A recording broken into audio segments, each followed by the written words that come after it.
안녕하세요, 한미가족 여러분. 오늘은 2월 25일 목요일 아침입니다. 오늘 아침부터는 신약 성경 빌레몬서 말씀을 묵상하게 되었습니다. 어제까지는 구약 성경의 예언서 중에 하나였던 요엘서 말씀을 우리가 묵상을 했는데요. 대부분의 구약 선지서들이 다 그런 내용입니다만은 요엘서도 그 중심 내용이 하나님의 징계, 또 심판 이런 부분이라서 늘 읽고 묵상할 때마다 마음이 좀 무거웠습니다. 그런데 오늘부터는 신약 성경 빌레몬서 말씀, 빌레몬서는 묵상해 보시면 아시겠지만 사도 바울이 개인적으로 참 따뜻한 마음을 전하는 그런 성경 중에 하나거든요. 내용이 참 부드럽고 또 읽을수록 우리의 마음을 훈훈하게 만들어주는 내용들이 참 많습니다. 오늘부터 이 빌레몬서 말씀을 같이 묵상하고 또 오래전에 사도 바울이 나누었던 그 마음을 우리도 함께 나누면서 우리 믿음의 가족들 또 동역자들을 기억하고 기도하는 그런 시간이 되면 좋겠습니다. 오늘 우리에게 주시는 말씀은 빌레몬서 1장 1절에서 7절까지 말씀입니다. 그리스도 예수를 위하여 갇힌 자 된 바울과 및 형제 디모데는 우리의 사랑을 받는 자요 동역자인 빌레몬과 자매 아비아와 우리와 함께 병사된 아키뽀와 네 집에 있는 교회에 편지하노니 하나님 우리 아버지와 주 예수 그리스도로부터 은혜와 평강이 너에게 있을지어다. 내가 항상 내 하나님께 감사하고 기도할 때에 너를 말함은 주 예수와 및 모든 성도에 대한 네 사랑과 믿음이 있음을 들으미니 이로써 네 믿음의 교제가 우리 가운데 있는 선을 알게 하고 그리스도께 이르도록 역사하느니라. 형제여, 성도들의 마음이 너로 말미암아 평안함을 얻었으니 내가 너의 사랑으로 많은 기쁨과 위로를 받았노라. 아멘. 이 마지막에 나오는 이 7절 말씀이 참 저는 좋습니다. 형제여, 성도들의 마음이 너로 말미암아 평안함을 얻었으니 내가 너의 사랑으로 많은 기쁨과 위로를 얻었다. 이 빌레몬서는 사도 바울이 빌레몬이라고 하는 분에게 보내는 개인적인 편지입니다. 개인적인 편지가 어떻게 성경이 되었을까 그런 생각을 할 수도 있겠지만 비록 사도 바울이 보내는 개인적인 편지지만 그 내용은 초대교회 상황들, 특별히 교회 지도자들 또 지도자가 교회 구성원들을 돌아보는 성경적인 지침과 원리들이 담겨 있습니다. 4절을 보면 이런 얘기를 하지요. 내가 항상 내 하나님께 감사하고 기도할 때에 너를 말함은 주 예수와 및 모든 성도에 대한 네 사랑과 믿음이 있음을 들었다. 사도 바울이 빌레몬을 생각할 때마다 항상 감사하고 고맙고 그리고 기도할 때마다 이 빌레몬이라고 하는 사람이 가진 믿음 그리고 그 믿음의 구체적인 표현으로서의 사랑을 항상 기억하고 또 고맙게 생각하고 있었다는 것이죠. 6절을 봐도 이로써 내 믿음의 교제가 우리 가운데 있는 선을 알게 하고 그리스도께 이르도록 역사하느니라. 내 믿음의 교제 이런 말을 썼는데요. 이것은 그가 가진 믿음을 다른 사람들과 함께 나누는 구체적인 표현을 말하는 것이죠. 믿음의 교제 혹은 믿음의 나눔, 구체적인 사랑의 헌신, 돌봄 이런 것을 말하는데 아마도 이 빌레몬이라는 사람이 그 당시 감옥에 갇혀 있던 사도 바울에게 사람을 보내서 여러 가지 방법으로 위로하고 또 격려하고 그리고 사랑을 전달했던 것 같습니다.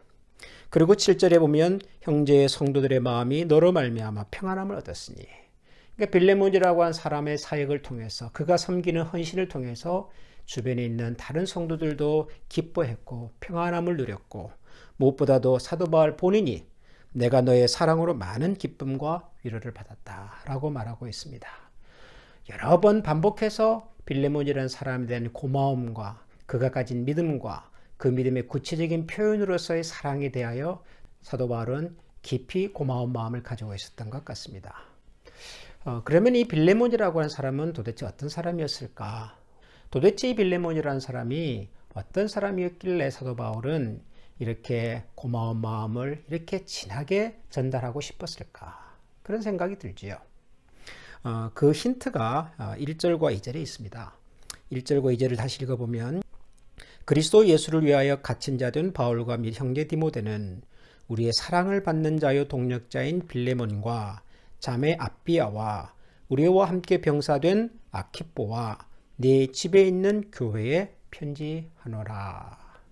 세 사람의 이름이 등장합니다. 첫 번째는 동력자 빌레몬이 등장을 하고요. 빌레몬은 이 편지의 수신자입니다. 두 번째는 자매 아비아라고 하는 분이 등장을 하고요. 세 번째는 우리와 함께 병사된 아키뽀라고 하는 사람이 등장을 합니다. 빌레몬, 아비아, 아키뽀, 이분들이 다 누굴까요? 성경학자들은 이 세 사람이 가족이었을 거라고 추측을 합니다. 다시 말하면 아비아는 빌레몬의 아내고요. 아키뽀는 빌레몬과 아비아의 아들이었을 것으로 추측을 합니다. 그리고 이 세 사람이 중심이 된 이 가정에서 교회가 모이고 있었던 것이지요. 그래서 2절 마지막에 보면 네 집에 있는 교회에 편지한다. 초대교회는 개인이 집에서 모여서 함께 예배하면서 교회가 시작이 되었거든요. 그러니까 이 빌레몬의 집에서도 사람들이 모여서 교회를 함께 세워가고 있었던 것입니다.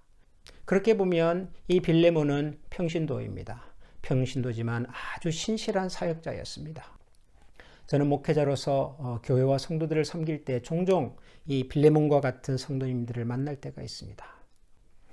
저는 우리 교회를 생각할 때 우리 교회 안에도 이 빌레몬과 같은 그런 신실한 평신도 리더들의 가정이 많아지기를 항상 기대하고 또 기도합니다. 이미 우리 교회에 허락해 주신 그런 신실한 평신도 리더들을 생각할 때 저 역시 사도 바울과 같은 고마움과 감사의 마음이 있습니다. 하나님께서 우리 가운데 이와 같은 신실한 믿음의 가정들을, 신실한 평신도 사역자들의 가정을 더 많이 허락해 주시고 그분들의 헌신과 사랑을 통하여 교회라고 하는 공동체가 더 견고해져 가기를 저는 항상 기도합니다. 사랑하는 한미가족 여러분, 하나님께서 우리에게 이런 좋은 믿음의 공동체를 허락해 주신 것을 감사하십시다. 그리고 우리 주변에 신실한 평신도 리더들, 사역자들, 우리 목장의 리더, 각 사역팀의 책임자들, 장로님, 권사님, 안수집사님들, 보이지 않는 곳에서 수고하시는 여러 손길들, 이 모든 분들을 허락해 주신 것을 다시 한번 기억하고 감사드리십시다. 그리하여 우리 한미교회도 빌레몬과 그의 가족이 중심되어 견고하게 세워졌던 이 교회처럼 이 힘들고 쉽지 않은 상황 속에서도 여전히 하나님의 교회로서의 사명을 신실하게 잘 감당해낼 수 있는 우리 한미 믿음의 공동체가 될 수 있기를 주님의 이름으로 축원합니다. 기도하겠습니다. 하나님 아버지 감사합니다. 오늘부터 사도 바울이 빌레몬에게 보낸 이 편지를 함께 읽고 묵상하면서 오래전 두 리더 사이에 있었던 아름다운 신앙의 교제와 믿음과 사랑의 나눔들을 저희들이 가슴에 담고 기억하며 묵상하겠습니다. 우리에게도 하나님 사도 바울 같은 신실한 말씀의 사역자들을 허락해 주셔서 주님의 교회가 하나님의 은혜와 말씀 속에 더욱더 깊이 뿌리를 내리고 견고하게 자라갈 수 있도록 도와주시옵소서. 또한 우리 교회 속에 빌레몬 같은 아름다운 신실한 평신도 리더들을 허락하여 주시고 자신들의 가정을 돌아볼 뿐만 아니라 교회 공동체를 기쁨으로 돌아보아 함께 하나님의 교회로서의 사명을 잘 감당해 갈 수 있는 하나님의 교회로 우리 한미 공동체가 더 튼튼하게 세워질 수 있도록 은혜를 더하여 주시옵소서. 지금도 곳곳에서 보이지 않는 곳에서 교회와 성도들을 기억하고 기도하며 마치 성도와 교회들을 돌아보는 것이 자신을 돌아보는 것처럼 그런 애정과 열심을 가지고 사역하는 모든 분들을 하나님께서 살피시고 저들의 헌신과 눈물이 아름다운 삶의 열매들로 나타나도록 도우시고 축복하여 주옵소서. 우리 구주 예수 그리스도 이름으로 기도합니다. 아멘.